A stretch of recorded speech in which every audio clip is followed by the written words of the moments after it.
महाशिवरात्रि पर माता पार्वती और देवादिदेव महादेव भोले बाबा का विवाह हुआ था।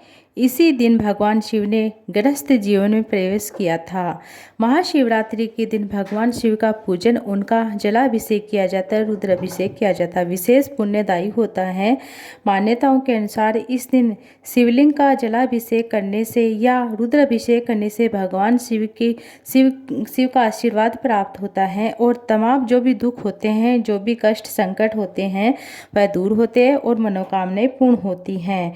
तो आइए जानेंगे इस वीडियो में इस बार 2025 में महाशिवरात्रि का पर्व कब है, 4 पहर की पूजा किस तरह से करनी है, 4 पहर की पूजा का शुभ मुहूर्त क्या रहेगा, साथ ही इस दिन किस तिथि किस विधि से भगवान शिव का जलाभिषेक करना चाहिए, रुद्राभिषेक करना चाहिए।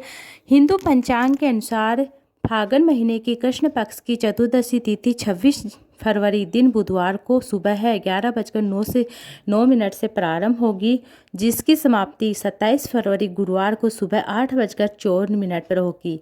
महाशिवरात्रि में मुख्य पूजा रात के समय अर्थात निशिता काल के समय की जाती है। महाशिवरात्रि का व्रत 26 फरवरी को ही रखा जाएगा।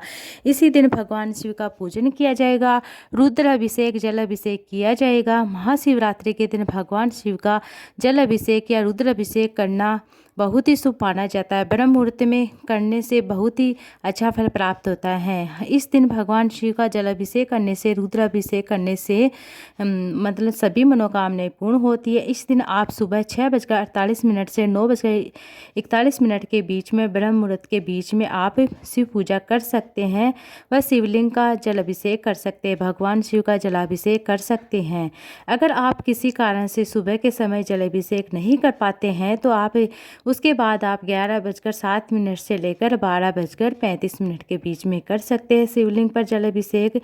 इसके अलावा आप दोपहर के समय कर सकते हैं, दोपहर से शाम तक कर सकते हैं। फिर आप प्रदोष काल में कर सकते हैं। फिर आपको क्या करना है, रात को 8:53 से लेकर 12:01 के बीच में आप शिव की पूजा कर सकते हैं, रुद्राभिषेक कर सकते हैं। इस बार 26 फरवरी बुधवार को ब्रह्म मुहूर्त का समय रहेगा सुबह 5:10 से लेकर 6:04 के बीच में।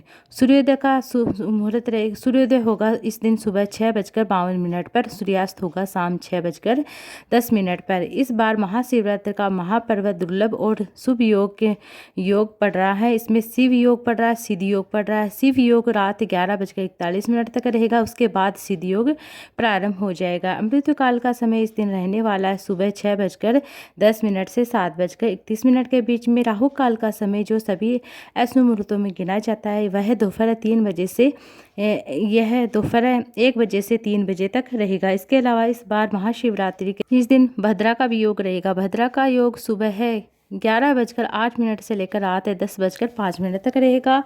भद्रा जो बहुत ही अशुभ मुहूर्तों में गिनी जाती है। भद्रा जब पृथ्वी पर होती है अशुभ होती है, भद्रा जब स्वर्ग में होती है तो शुभ, पृथ्वी पर इसका कोई प्रभाव नहीं पड़ता है, शुभदायक होती है। भद्रा का वास पाताल में रहने वाला है। जब पाताल में भद्रा का वास होता है या स्वर्ग लोक में भद्रा का वास होता है तो पृथ्वी लोक पर अशुभ नहीं माना जाता है। वैसे ही इस बार महाशिवरात्रि का महासयोग भद्रा का कोई भी प्रभाव नहीं होगा। महाशिवरात्रि के दिन नहीं पड़ने वाला है। आप पूजा पाठ कर सकते हैं, जलाभिषेक कर सकते हैं, शिव की पूजा कर सकते हैं। महाशिवरात्रि के दिन व्रत में रात के समय, निशिता काल के समय या प्रदोष काल के समय पूजा करने से अधिक गुना फल प्राप्त हो जाए। 4 पहर की पूजा का समय भी आप जान लीजिए। 26 फरवरी बुधवार को प्रदोष काल का मुहूर्त रहेगा शाम 5:04 से लेकर 7:10 के बीच में और निशिता काल का समय रहेगा रात 12:09 से लेकर 12:58 के बीच में।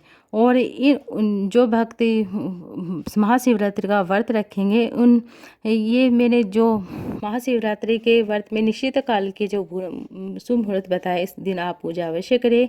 उन सभी में पूजा करने से यदि संभव ना हो तो किसी भी एक मुहूर्त में आप पूजा कर सकते हैं। हो सकते हो प्रदोष काल में करें या निशिता काल में कर सकते हैं।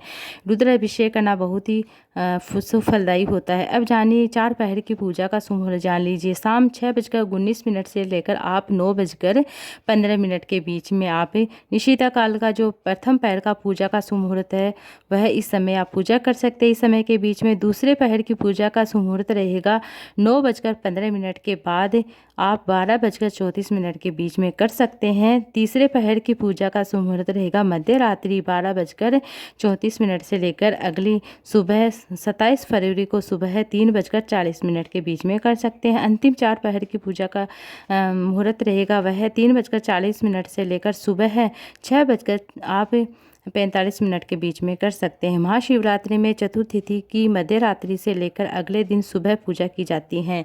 जो शिव भक्त होते हैं वह रात भर जागरण करते हैं, चारों पहर की पूजा करते हैं, जल अभिषेक करते हैं, अलग अलग सामग्री से भगवान शिव का अभिषेक करते हैं। प्रथम पहर की पूजा में जैसे कि दूध से किया, दूसरे पहर की पूजा में जैसे शहद से किया, तीसरे पहर की पूजा में जैसे घी से किया है, और चतुर्थी पहर की पूजा में जैसे हम दही से करते हैं। इस तरह से अलग अलग चारों पहर की पूजा में अभिषेक भी अलग अलग होता है।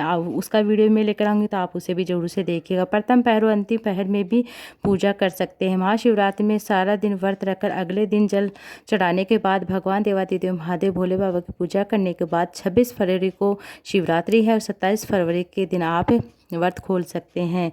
27 फरवरी के दिन गुरुवार का व्रत अगर आप रखते हैं तो आप मतलब चरणामृत जो भी बेलपत्र आप चढ़ाए हैं उस बेलपत्र को आप पाकर उसको खाकर आप अपना गुरुवार का व्रत कर सकते हैं। इस दिन सुबह 6:53 से लेकर 8:10 के बीच में आप पूजा कर सकते हैं। अगले दिन सूर्योदय के बाद अन्न ग्रहण कर सकते हैं। बहुत से लोग निराहार रहकर निर्जल रहकर व्रत करते हैं तो उन्हें सुबह पूजा के बाद आप मतलब जल सबसे पहले आप जल पीकर आप अपना उपवास खोलें। मध्य शिवरात्रि के दिन ब्रह्म मुहूर्त में उठना चाहिए। फिर महादेव का ध्यान करते हुए महादेव के मंत्रों का जाप करते हुए स्नान करने के बाद सूर्य देवता को सबसे पहले जल अर्पित करें। फिर शिवालय में शिव मंदिर में जाकर आप दूध, दही, घी, शहद, पंचामृत का अभिषेक करने के बाद आप क्या है कि देवादिदेव महादेव की पूजा करने के बाद आप हो सके तो इस दिन मिट्टी का शिवलिंग बनाकर या पार्थिव शिवलिंग बनाकर पूजा कर सकते हैं। अगर आपके घर में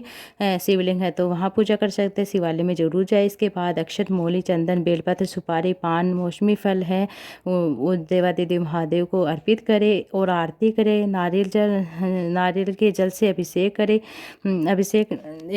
नारियल के जल से अभिषेक नहीं किया जाता है, साबुत नारियल चढ़ाया जाता है। भगवान को कोई भी चीज़ चढ़ाई जाती है वह पूरी पूर्ण होनी चाहिए, साबुत चढ़ाई जाती है, कहीं से भी खंडित तोड़कर नहीं चढ़ाया जाता है। बेलपत्र हो चाहे नारियल हो। फिर महादेव के मंत्रों का जाप करें। नमः शिवाय, ओम नमः शिवाय, पंचाक्षर मंत्र, षडाक्षर मंत्र, श्री शिवाय नमस्तुभ्यं मंत्र बोलते आप पूजन करें।